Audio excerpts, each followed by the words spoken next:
Hello guys, good night everyone. This is my new another video. Back কোনরে জুজু এবং সবাইকে নমস্কার। আশা করি সবাই ভালো আছেন, আমিও ভালো আছি। আপনাদের দোয়ায় আশীর্বাদে। দেখেন এটা হচ্ছে আমার ট্র্যাডিশনাল তৈরি থামি।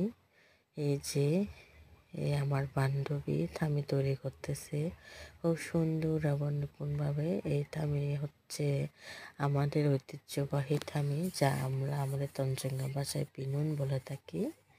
এটা হচ্ছে মূলত রেশমি সুতা। সুতা কিন্তু 3 ধরনের হয়ে থাকে: রেশমি সুতা, কোরিয়ান আর একটা পাগেয়া। পাগেয়াটা অবশ্যই এখন নাই, রেশমি আর কোরিয়ানটা আছে।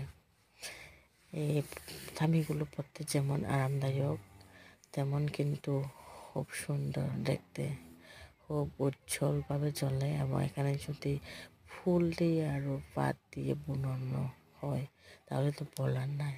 সাধারণত এই থামিটা কিন্তু পাট আর রেশমি সুতো মিক্স করে তৈরি করতেছে, আর সাথে ফুল দেখেন কি বেশি ফুল তৈরি করতেছে, সেটা মূলত আপনাদের সাথে আমি শেয়ার করলাম।